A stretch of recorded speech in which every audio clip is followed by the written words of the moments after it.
السلام عليكم ورحمة الله وبركاته. إن الحمد لله نحمده ونستعينه ونستغفره ونعوذ بالله من شرور أنفسنا وسيئات أعمالنا. من يهده الله فلا مضل له ومن يضلله فلا هادي له وأشهد أن لا إله إلا الله وحده لا شريك له وأشهد أن محمدا عبده ورسوله. أما بعد، رب اشرح لي صدري ويسر لي أمري واحلل عقدة من لساني يفقهوا قولي. رب زدني علما رب زدني علما। সম্মানিত আজকের ক্লাসে উপস্থিত সুপ্রিয় ভাই সকল ও সম্মানিতা বোন, সর্বপ্রকারের হামদ প্রশংসা সে আল্লাহ তাআলার জন্য, যিনি আমাদেরকে সুস্থ রেখেছেন এবং আমাদের সকলকেই শেখুল ইসলাম ইবনে তাইমিয়া রাহিমাহুল্লাহ আকিদার যে একটি অন্যতম বই আল আকিদাতুল ওয়াসিতিয়ার ক্লাসে প্রায় 43তম পর্বে উপস্থিত হওয়ার তৌফিক দিয়েছেন, যেটা আল্লাহ তাবারক ওয়া তাআলার বিশেষ দয়া। তারপরে আমাদের সকলের প্রাণপ্রিয় নবী করিম মুহাম্মদ মুস্তাফা সাল্লাল্লাহু আলাইহি ওয়াসাল্লাম ওনার উপর অসংখ্য শান্তি ধারা বর্ষিত হোক। আল্লাহুম্মা সাল্লি আলাইহি আল্লাহুম্মা বারিক আলাইহি। তো আমাদের যে আলোচনা, যে বিষয়ে চলমান ছিল, সেটা হচ্ছে তকদিরের প্রতি ঈমান রাখতে হবে।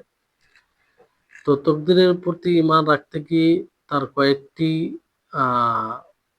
স্তর রয়েছে, যার মধ্যে কিছু প্রথম স্তরের বর্ণনা হয়েছে, তারই কিছু আলোচনা আছে। লেখক রাহিমাহুল্লাহ তিনি বলছেন যে আলিমা জামিআ আহওয়ালিহিম মিনাত তাআতি ওয়াল মাআসি ওয়াল আরযাক ওয়াল আজাল।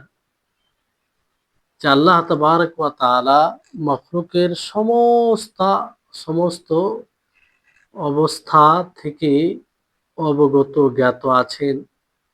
মাখলুকের ইতাআত অনুসরণ, মাখলুকের নাফরমানি অবাধ্যতা, মাখলুকের কি রুজি হবে, তার কখন মৃত্যু ঘটবে, সব কিছু বিষয়ে আল্লাহ তাআলা জানেন। আর তিনি তো নির্ধারণ করেছেন, তো জানবেন তিনি। তো এই হচ্ছে, এটা হাদিসেও প্রমাণ রয়েছে। আব্দুল্লাহ ইবনে মাসউদ রাদিয়াল্লাহু তাআলা আনহু থেকে বর্ণিত, তিনি বলেন যে রাসূল সাল্লাল্লাহু আলাইহি ওয়াসাল্লাম তিনি আমাদেরকে বর্ণনা করেন, তিনি সাদেক মাসদুক, অর্থাৎ তিনি সত্যবাদী এবং যা বলবেন সেটাও সত্য।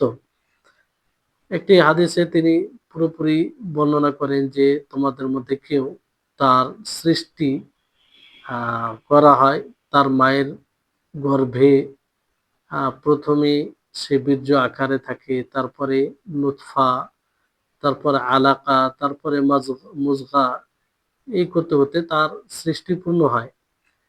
শেষে যখন 4 মাস হয়ে যায়, তখন আল্লাহ তাবারক ওয়া তাআলা ফেরেশতা পাঠান। সুম্মা ইয়াবআসুল্লাহু মালাকান, আল্লাহ তাআলা ফেরেশতা পাঠান, ফায়ু'মারু বিআরবা'i কালিমাত, তো 4টি কালিমা লিখার আদেশ দেওয়া হয়। 4টি কথা বলা হবে যে উক্তু আমালাহু, তার আমল লিখো, তার রুজি লিখো, রিজিক কি হবে সেটা লিখো, এবং তার মৃত্যু কখন ঘটবে, সে ভালো হবে না মন্দ হবে, এটা লিখো। তো এইভাবে হাদিস রয়েছে। তো সে হাদিস থেকে এটা স্পষ্ট যে আল্লাহ তাবারক ওয়া তাআলা বান্দার সমস্ত কিছু সম্পর্কে জ্ঞাত আছেন, জানেন। তো আল্লাহ তাবারক ওয়া তাআলা তিনি জানেন মাখলুককে সৃষ্টি করার পূর্বে। আল্লাহ তাআলা তিনি জানেন এগুলো সমস্ত বিষয়কে সৃষ্টি হওয়ার পূর্বে, মাখলুকের সৃষ্টির পূর্বে। এজন্য আমরা যে ইতাআত করছি, অনুসরণ করছি, আনুগত্য করছি, এটা আল্লাহ তাআলার কাছে জ্ঞাত বিষয়, তিনি জানেন। আর আমরা যা কিছু অবাধ্যতা করি যে কোনো মাধ্যমে, যতটাই করি না কেন, এটাও আল্লাহ তাআলার কাছে জ্ঞাত বিষয়। আর আমাদের কতটা রিজিক আছে, কি কতটা পাবো জীবনে, এটাও আল্লাহ তাআলা কাছে জ্ঞাত। আর আমাদের মৃত্যু কখন ঘটবে, কিভাবে মৃত্যু হবে, এইগুলো সবগুলোই আল্লাহ তাআলার কাছে জ্ঞাত, মানে তিনি জানেন। তো মানুষ যখন মারা যায়, তো কখনো কোনো কারণ যেগুলো জানে সে কারণবশত মারা যায়, কিংবা এমন কোনো কারণে যেটা জানা থাকে না, কিন্তু আল্লাহ তাবারক ওয়া তাআলা জানেন। আল্লাহ তাআলা প্রত্যেকটা মানুষের মৃত্যু কখন ঘটবে, কিসের কারণে ঘটবে, কিসে ঘটবে সবকিছু জানেন। আল্লাহ তাআলার কাছে ছুপিত নয়। মানুষের ইলম, মানুষের ইলমের বিপরীত আর কি। মানুষের ইলম তা নয়। মানুষ ইলম মানুষ এতটা ইলম রাখে যে তার মৃত্যুকে সঠিকভাবে জানে না।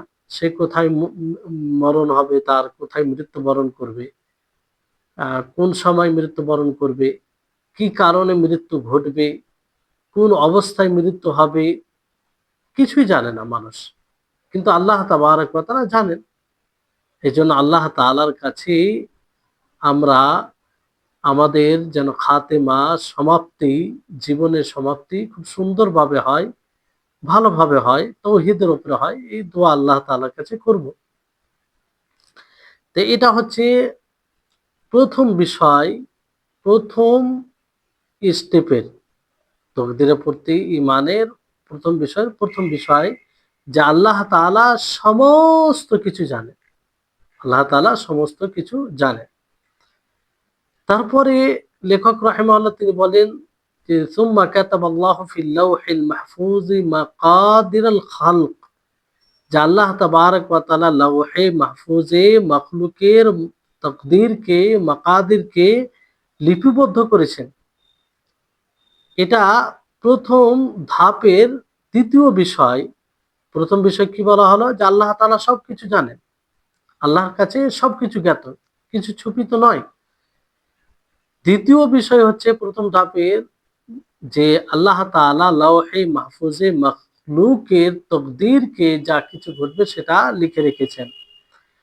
লৌহে মাহফুজ এটা কেমন, কি থেকে এটা তৈরি, লকড়ির, না লোহার, না স্বর্ণের, না রূপার, না আর কিছুর, এ ব্যাপারে আমরা কোনো কথাই বলতে পারি না। কারণ এই ব্যাপারে কোনো কোরআন ও হাদিসে কিছু আসেনি। আর এগুলো অদৃশ্য বিষয়।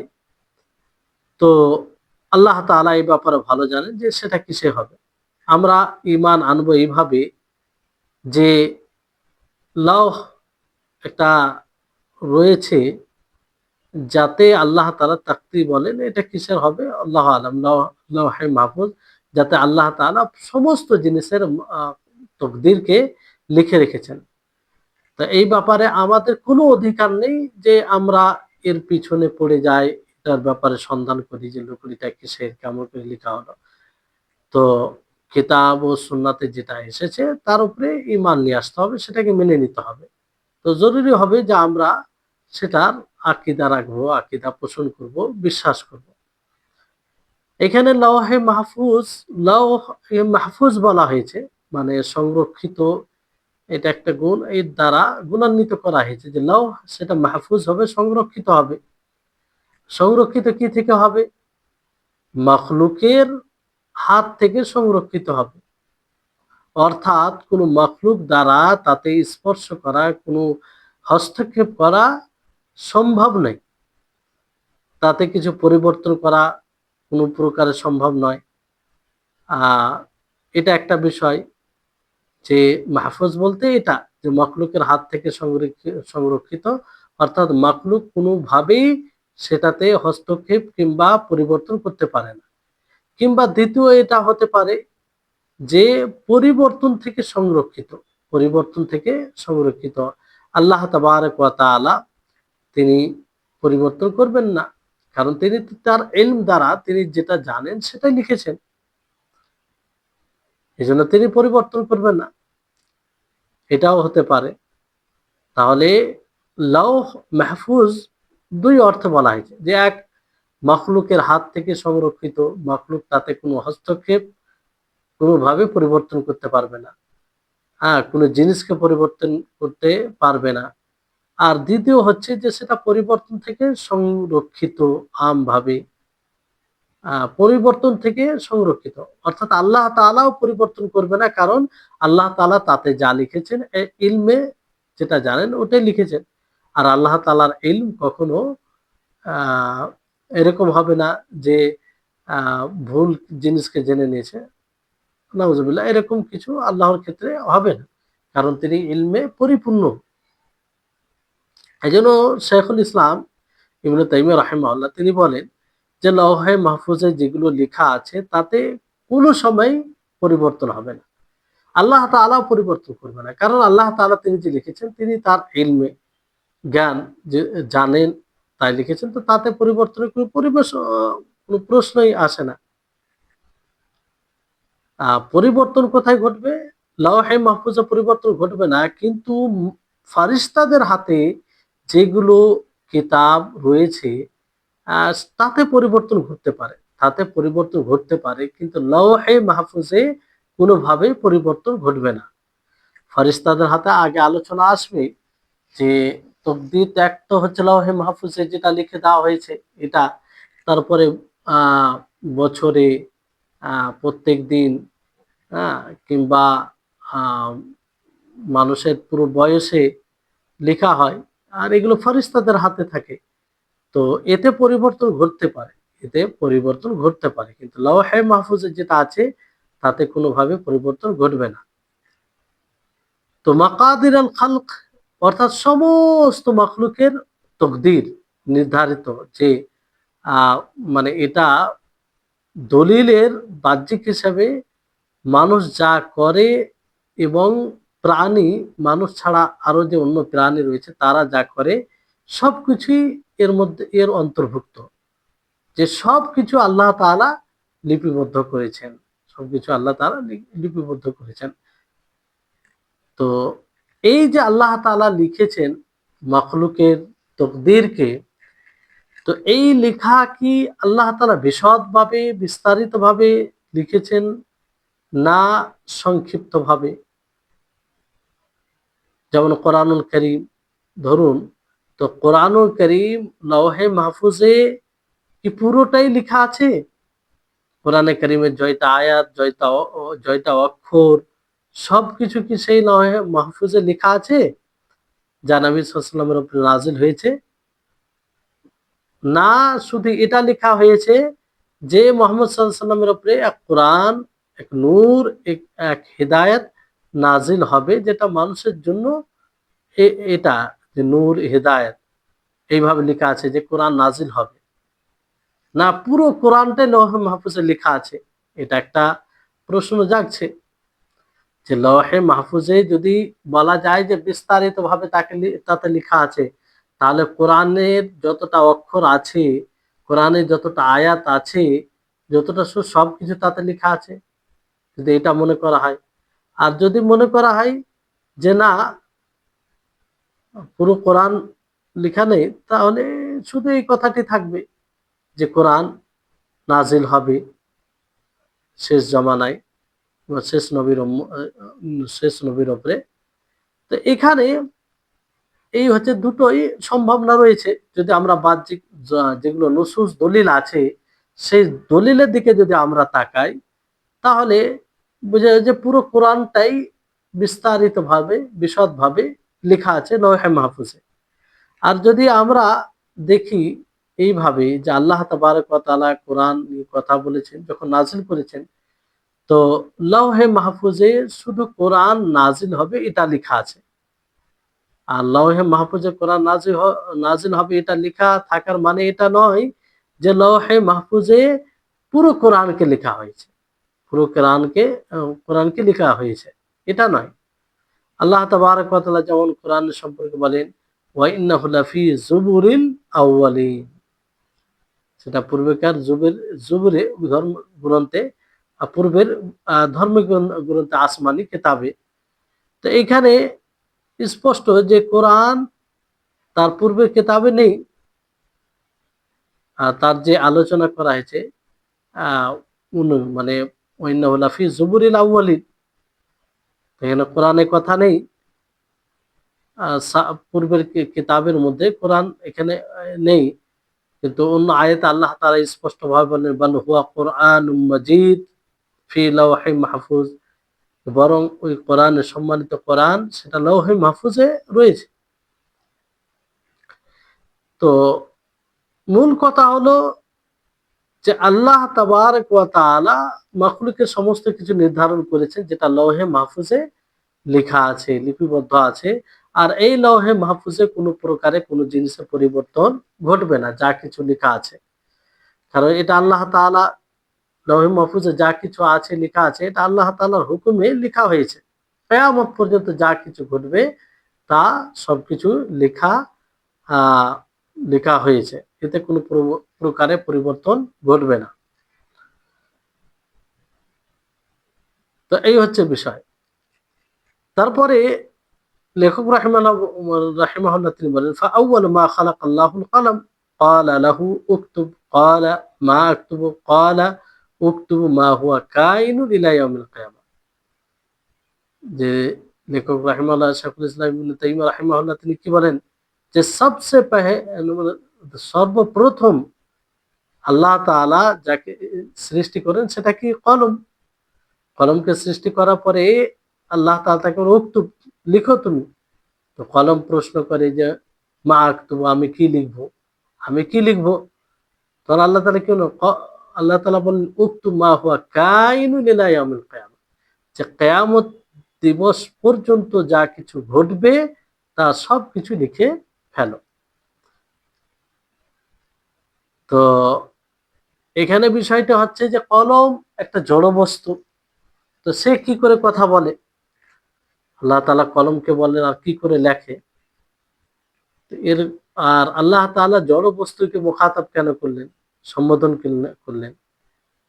তো এর উত্তর হচ্ছে যে জড় বস্তু আল্লাহ তাআলার নিকটে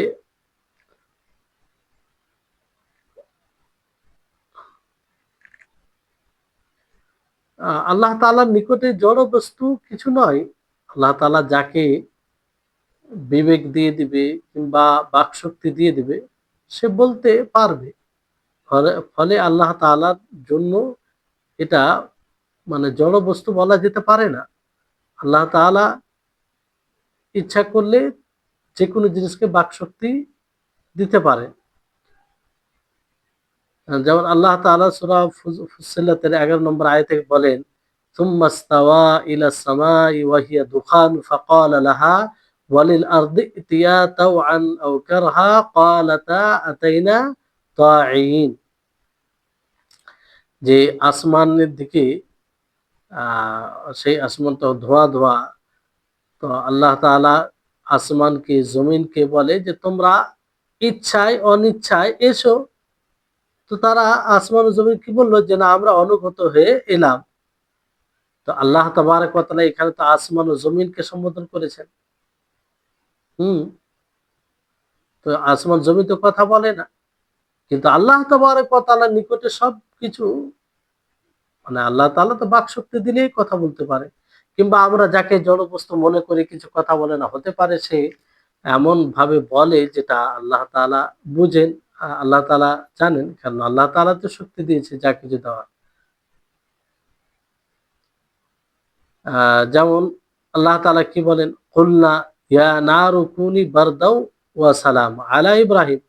যে আমি বললাম, আল্লাহ তাআলা বললেন যে আমি বললাম যে হে আগুন তুমি ঠান্ডা হয়ে যাও এবং প্রশান্তিময় হয়ে যাও ইব্রাহিমের উপরে। তো আগুন তো এটা মানে কথা বলতে পারে না, বাকশক্তি নেই। তারপর আল্লাহ তাআলা এভাবে, কারণ আল্লাহ তাআলার জন্য কোনো জড় বস্তু থাকে না। তখন আল্লাহ তাআলা তাকে সম্বোধন করলে সেই জিনিস উত্তর দিবে, আল্লাহ তাআলা ওই শক্তি দিয়ে দেয়। তারপর পাহাড়কে সম্বোধন করা বলা হয়েছে। তো এইভাবে অনেক আয়াত রয়েছে যে আয়াতগুলিতে আল্লাহ তাবারক ওয়া তাআলা এমন জিনিসকে সম্বোধন করেছেন যেটা যারা আহ, কথা বলতে পারবে না, যাদের মধ্যে ওই অ্যাক্টিভিটি নেই। তো এই হচ্ছে বিষয়। তো আল্লাহ তাবারক ওয়া তাআলা কলমকে আদেশ দেন যে লিখো।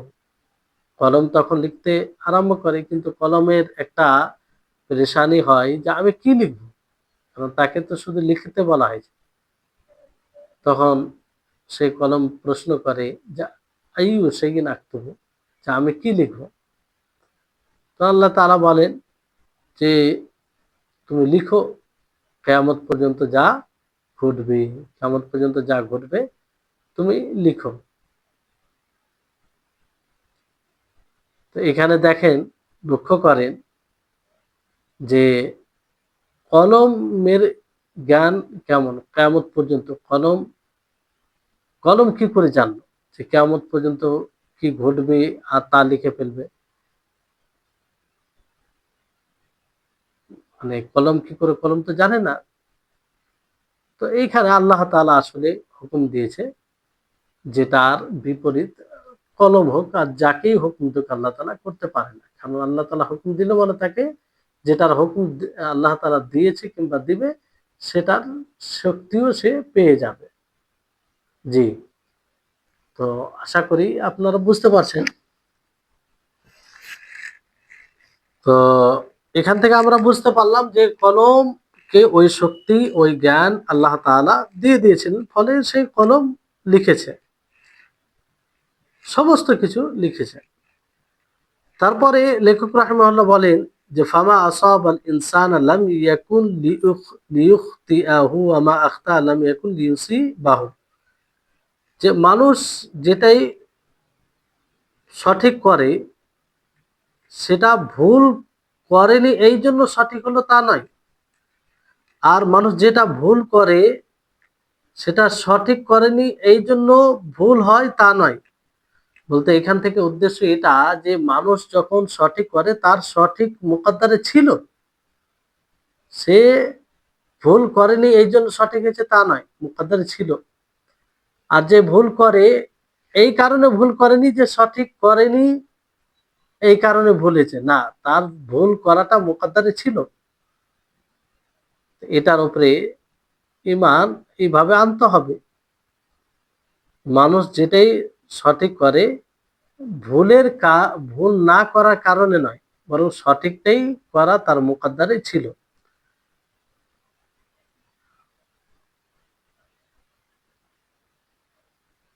তো এই হচ্ছে বিষয় যে মানে ভুল করুক এবং সঠিক করুক দুটোই মুকদ্দার রয়েছে।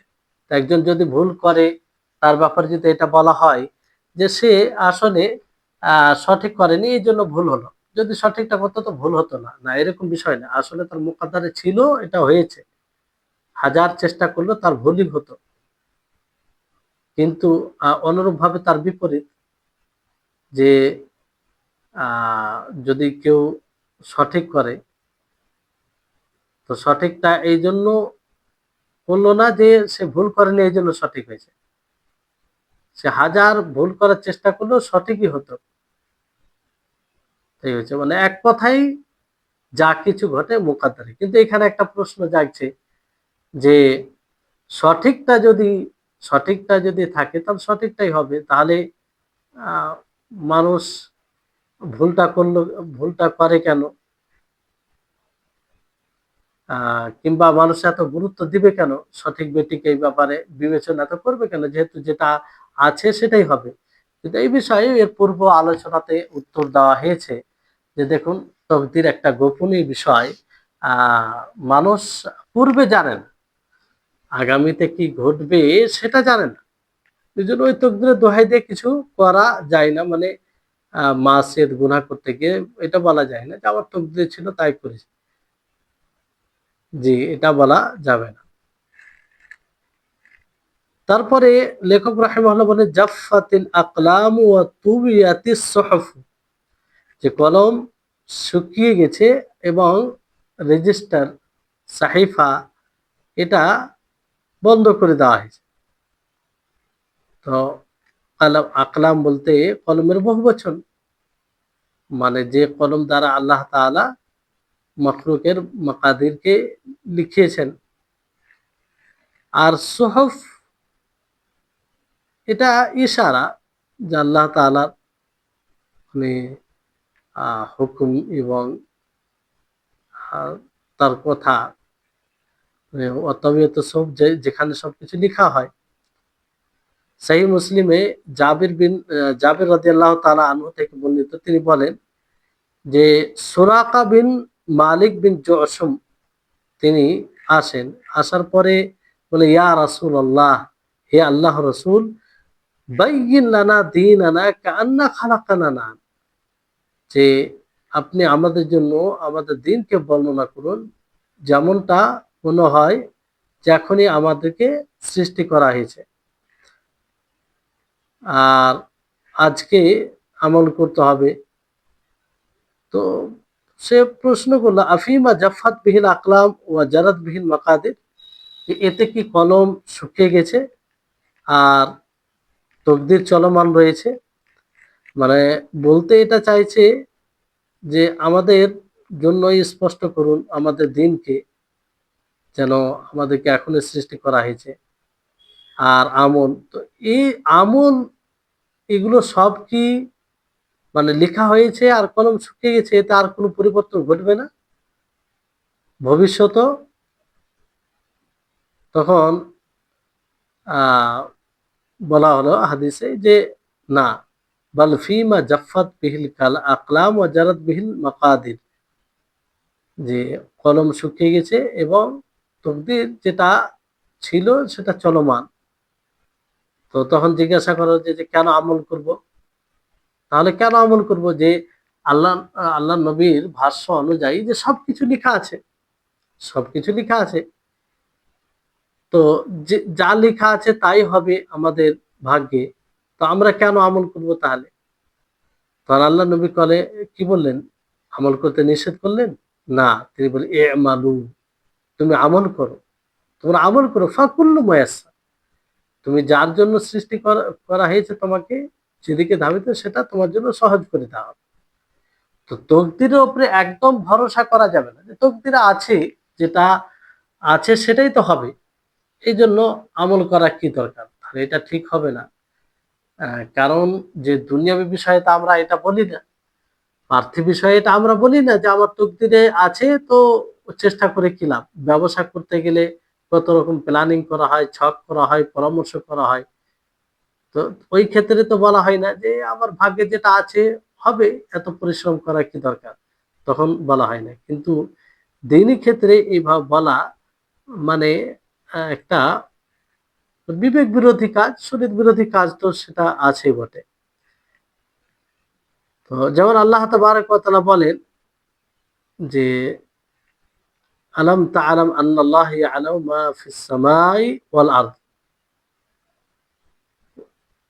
সম্বোধন করে বলে কি তুমি কি জানো না যে আল্লাহ তাআলা আসমান ও জমিনে যা আছে সবকিছু জানেন, আসমান ও জমিনে যা আছে সবকিছু তিনি জানেন। ইন্না যালিকা ফি কিতাব, আর এটা কোথায়? কিতাবে লওহে মাহফুজে রয়েছে। ইন্না যালিকা আলাল্লাহি ইয়াসির, আর এটা আল্লাহর পক্ষে খুবই সহজ, খুবই সহজ, আল্লাহর উপরে লেখা এটা খুবই সহজ। আহ, আর আয়াতে আল্লাহ তাআলা বলেন, মা আসাবা মিন মুসিবাতিন ফিল আরদ ওয়ালা ফি আনফুসিকুম ইল্লা ফি কিতাবিম মিন ক্বাবল আন নাবরাহা ইন্না যালিকা আলাল্লাহি ইয়াসির। তিনি আল্লাহ তাআলা কি বলেন যে দুনিয়াতে যা কিছু মুসিবত আসে এবং আত্মার মধ্যে যা কিছু আসে, সেটা এমনটা নয় যে কিতাবে নেই, মানে লৌহে মাহফুজে নেই, সেটা লৌহে মাহফুজে আছে, বাস্তবায়ন হওয়ার পূর্বে লৌহে মাহফুজে ছিল। আর এটা আল্লাহ তাআলার পক্ষে সহজ, এটা আল্লাহ তাআলার পক্ষে সহজ। যেমন আহ মা আসাবা মিন মুসিবাত, যা মুসিবত মুসিবতের সম্মুখীন হবে, মানে জমিনে, জমিনে মুসিবত কি হতে পারে? যেমন ভূমিকম্প, আরো কিছু আহ হতে পারে, কোনো জিনিসে উৎপন্ন না হওয়া, তারপরে নাফসের মধ্যে, তাতে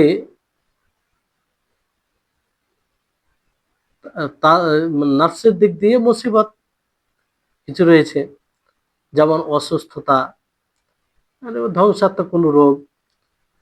তো সবকিছু, মানে নাফসের দিক দিয়ে হোক, আর জমিনে যা বালা মুসিবত আছে আছে সেটা হোক, সব কিছু লৌহে মাহফুজে রয়েছে, লৌহে মাহফুজে রয়েছে। আর এই লৌহে মাহফুজে সৃষ্টি করা পূর্বে, মাখলুককে সৃষ্টি করার পূর্বে সেখানে রয়েছে।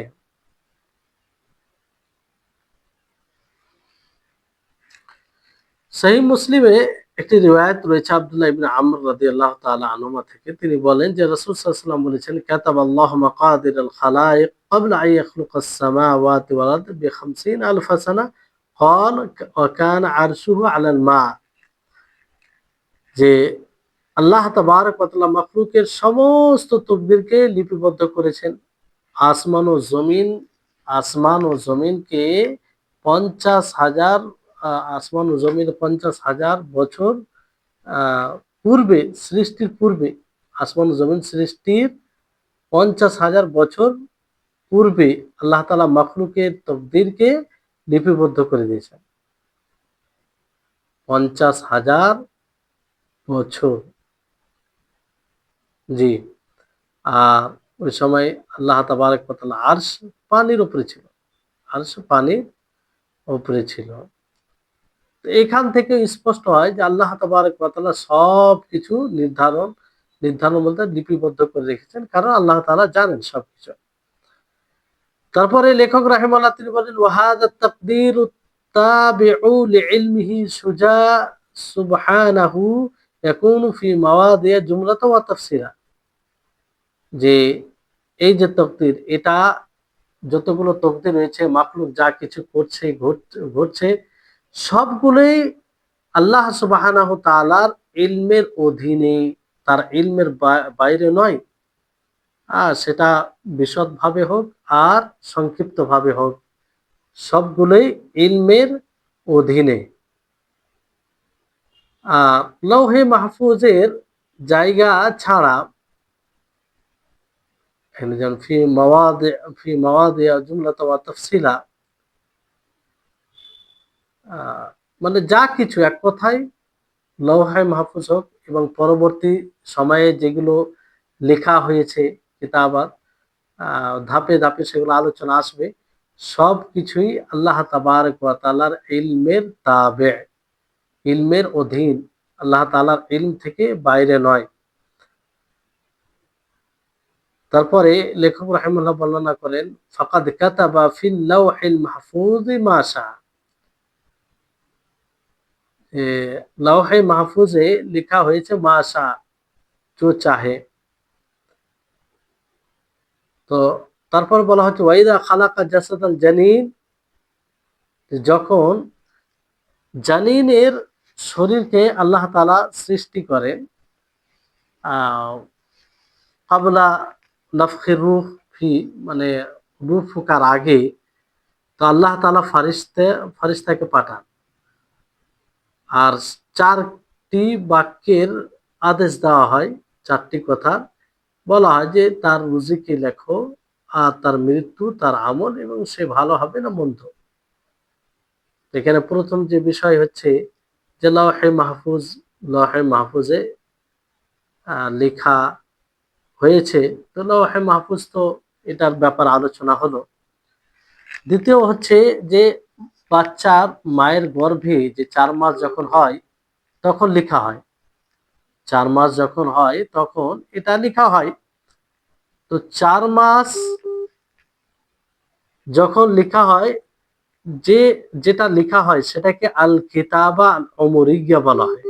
আল কিতাবা আল উমরিয়া, এটা মায়ের পেটে 4 মাস পরে লেখা হয়।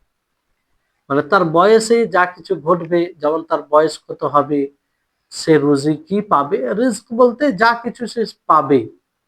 রিজক বলতে আমরা শুধু জীবিকা যেটা মানে পানাহার করি, খাই, শুধু সেটাই তা নয়, মানে যা কিছু বান্দা পাবে সেটা লেখা হয়। এবং তার আমল কেমন হবে, আমলটা লেখা হয়। এবং সে ভালো হবে না মন্দ হবে, সে ভালো হবে না মন্দ হবে। আর এটার দলিল পূর্বে বলা হয়েছে, আব্দুল্লাহ ইবনে মাসউদ রাদিয়াল্লাহু তাআলা আনহুর হাদিস। তৃতীয় যেটা বিষয়, যে যেটা ইশারা করা হয়েছে, যে তাকদীরে হাউলি মানে বছরে যেটা লেখা হয়, বছরে বলতে কখন লেখা হয়, যেটা লাইলাতুল কদর রাত্রিতে লেখা হয়, লাইলাতুল কদর রাত্রিতে লেখা হয়। লাইলাতুল কদরতে পুরো বছরের লেখা হয়, যে পুরো বছর সে কেমন ভাবে চলবে, তার কি হবে না হবে, পুরো ডিটেলস পুরো বছরে লেখা হয়।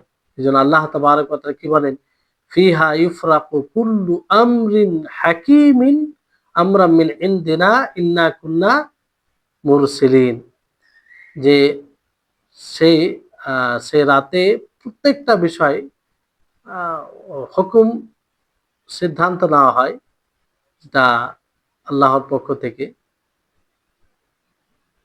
তো এই আয়াত থেকে এটা স্পষ্ট হয় যে লাইলাতুল কদর, কদরের রাত্রিতে পুরো বছরের বিষয় লেখা হয়। এটাকে তাকদীরুল হাওলি কিংবা আল কিতাবাতুল হাওলিয়া বলা যেতে পারে।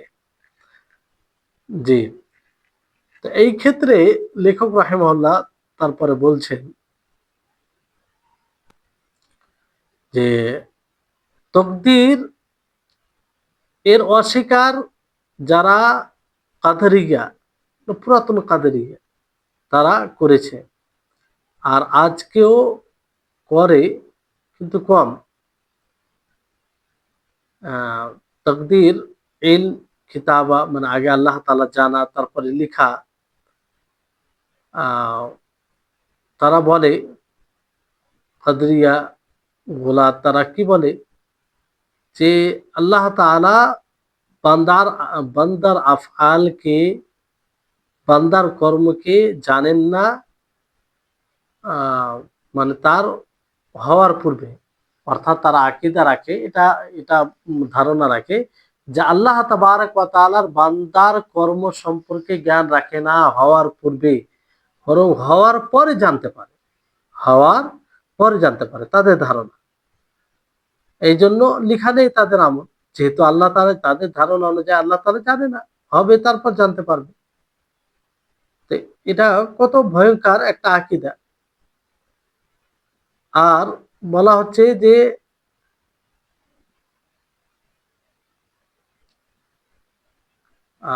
পরবর্তীতে যেগুলো মানে কাদেরিয়া এসেছে পরবর্তীতে, তারা আল্লাহ তাআলার জ্ঞান, ইলম ও কিতাবাতের স্বীকার করেছে, কিন্তু ওই জায়গাতে ফের আবার আল্লাহ তাবারক ওয়া তাআলার মাশিয়াত, ইচ্ছা এবং সৃষ্টি, আল্লাহ তাআলা যে সৃষ্টি করবেন, এটা তারা অস্বীকার করেছে।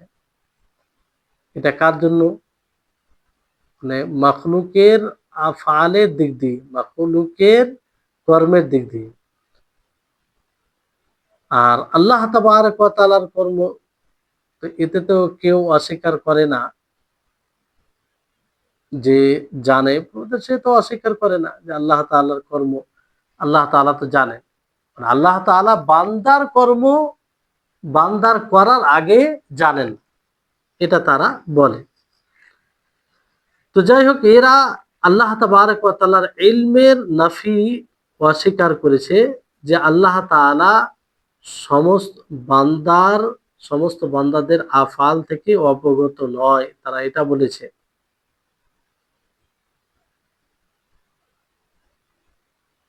তো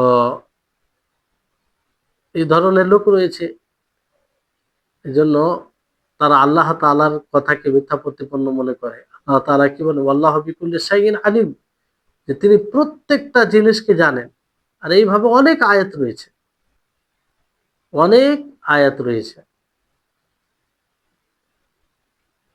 তো এই হচ্ছে দ্বিতীয় যেটা স্টেপ তকদিরের। তাহলে তকদির যদি বলা হয় আপনাদেরকে, যে তকদির কয় ধাপে লেখা হয়, মানে তকদির যে লেখা হয় সেটা কয় প্রকার, তাহলে এটাকে আপনি 4 প্রকার করতে পারেন।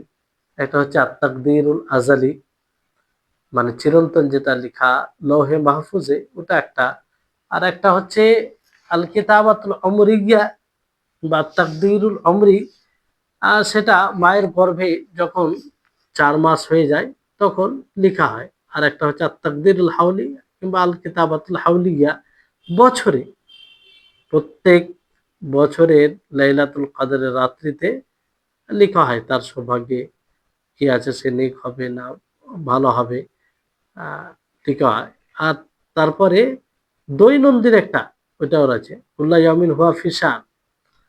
আল্লাহ তাবারক ওয়া তাআলা প্রত্যেকদিন কোনো না কোনো কাজ, কোনো এতে কিছু করেন। তো দৈনন্দিন, তাহলে এইভাবে ৪টি কিতাবাত বলতে পারেন তকদিরের ব্যাপারে।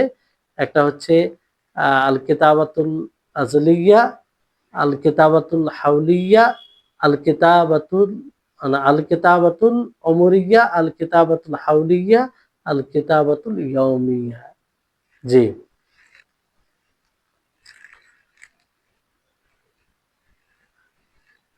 তো তারপরে দ্বিতীয় বিষয়, দ্বিতীয় যেটা তৃতীয় না দ্বিতীয়, প্রথম স্টেপ আমরা পড়লাম, প্রথম ধাপ, তার মধ্যে কয়েকটা জিনিস জানতে পারলাম যে আল্লাহ তাবারক ওয়া তাআলা তিনি সবকিছু জানেন যা মাখলুকের মধ্যে ঘটবে, এটা আহ, আমরা জানলাম।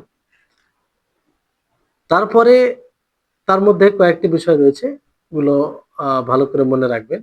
দ্বিতীয় যেটা বিষয় হচ্ছে তকদিরের প্রতি ইমানের দ্বিতীয় স্তর হচ্ছে যে কদরের প্রতি ইমান। কদরের প্রতি ইমান, আল্লাহ তাবারক ওয়া তাআলা, লেখক রাহিমাহুল্লাহ তিনি বলেন যে আল্লাহ তাআলার মাশিয়াত থাকবে আর তার পুরোপুরি কুদরতও থাকবে, তার পুরোপুরি কুদরতও থাকবে। আর এটার উপরে ঈমান নিয়ে আসা যে আল্লাহ তাআলা যেটা চান সেটাই হয়ে যায়, আর যেটা চান না সেটা হয় না। আর আসমান ও জমিনে যা কিছু হয়, নড়াচড়া কিংবা স্তব্ধতা, সবকিছু আল্লাহ তাআলার মাশিয়াত বিহীন হয় না, আল্লাহ তাবারক ওয়া তাআলা ইচ্ছাবিহীন হয় না।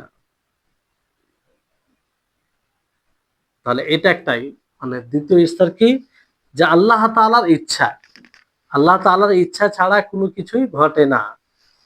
আল্লাহ তাআলার সমস্ত জিনিসের পিছনে তার ইচ্ছা রয়েছে। তা আমরা এর উপরে এইভাবে ঈমান নিয়ে আসবো, এর উপরে ঈমান নিয়ে আসবো। সেটা তার আহ, কর্ম সম্পৃক্ত বিষয় হোক কিংবা মাখলুকের কর্মের সম্পৃক্ত হোক, সাথে সম্পৃক্ত, মানে আল্লাহ তাবারক ওয়া তাআলার ইচ্ছা আছে, সেটা বান্দার কর্মেও এবং তার নিজস্ব কর্মে। জি, মানে আল্লাহ আল্লাহ তাআলা যা কিছু করেন সেটা ইচ্ছা করে করেন, এবং মাখলুক যা করে সেটা আল্লাহ তাআলার ইচ্ছাতেই হয়। যদি ইচ্ছা না হয় তাহলে কোনো মাখলুকের ক্ষমতা নেই। আর অনুরূপভাবে তার যে শক্তি সবকিছুকে সামনে, আল্লাহ তাআলা বলেন ওয়ামা কান আল্লাহু লিইউজিসাহু মিন শাইইন ফিস সামাওয়াতি ওয়ালা ফিল আরদি ইন্নাহু কানা আলিমান কাদিরা। তো এই দরজা, মানে এটা আপনার দুইটি জিনিসকে অন্তর্ভুক্ত করে, একটা হচ্ছে মাশিয়াত আর একটা হচ্ছে খালক, মানে আল্লাহ তাবারক ওয়া তাআলার ইচ্ছা আর আল্লাহ তাবারক ওয়া তাআলার সৃষ্টি। আল্লাহ তাবারক ওয়া তাআলার ইচ্ছা আর আল্লাহ তাআলার সৃষ্টি। তো মাশিয়াত আল্লাহ তাবারক ওয়া তাআলার ইচ্ছা, তো আমরা ঈমান এইভাবে নিয়ে আসব যে আল্লাহ তাআলার ইচ্ছা প্রত্যেকটা জিনিসের পিছনে রয়েছে, আর তার শক্তি কুদরত প্রত্যেকটা জিনিসকে শামিল করে, তার কর্ম এবং মাখলুকের কর্ম, তার শক্তি রয়েছে। তাহলে ইচ্ছা আল্লাহর প্রত্যেকটা জিনিসে,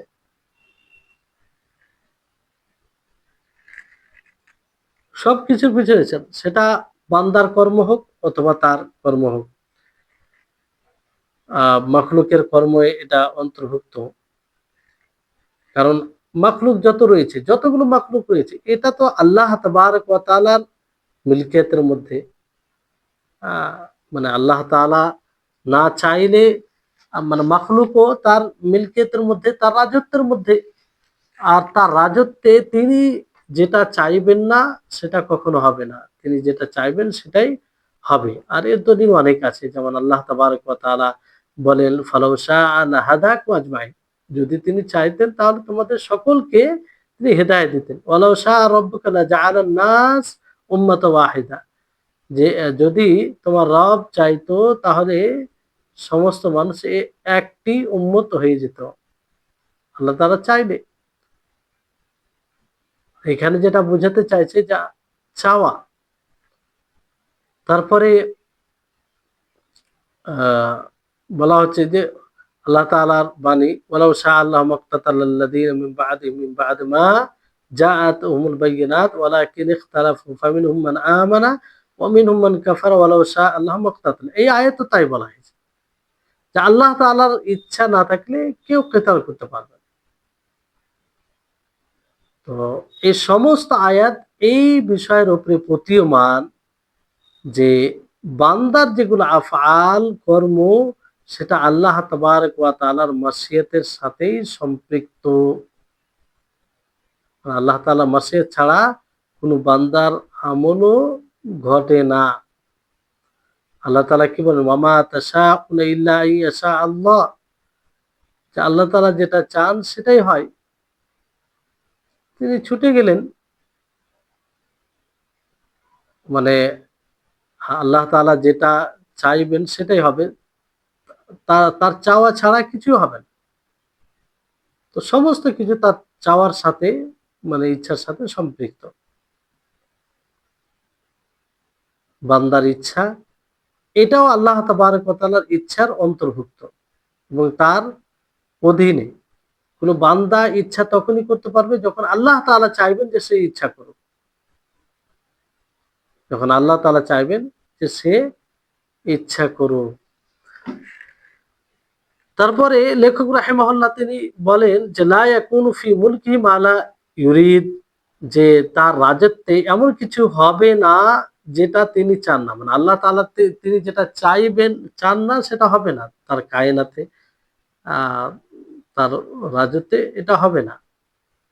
তো এই কথার একটু বিস্তারিতভাবে আলোচনা করা প্রয়োজন রয়েছে যে এখানে আহ তার রাজত্বে হবে না,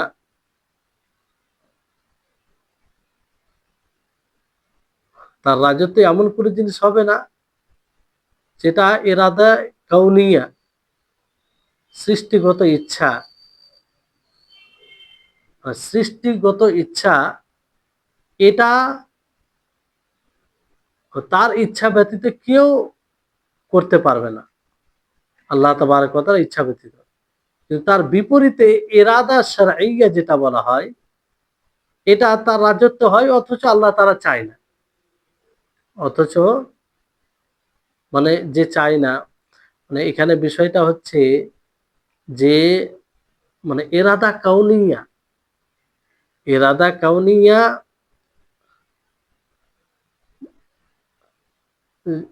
কাউনিয়া বলতে সৃষ্টিগত ইচ্ছা,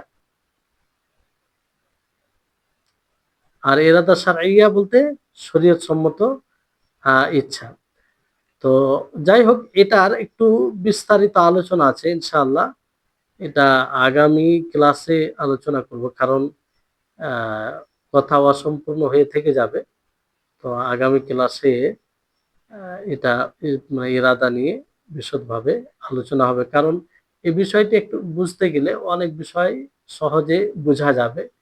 আর অনেক সংশয় দূর হবে, অনেক সংশয় দূর হবে।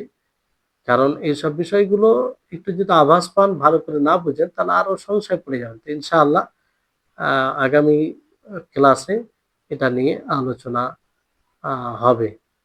আল্লাহ তাআলা আমাদের সকলকে বুঝার তৌফিক দান করুন এবং আমাদের সকলের জ্ঞানে বৃদ্ধি দান করুন। আমাদের সকলের জন্য এসব বিষয়কে বুঝা সহজ করে দিন। ওয়া আখির দাওয়ানা আনিল হামদুলিল্লাহি রাব্বিল আলামিন।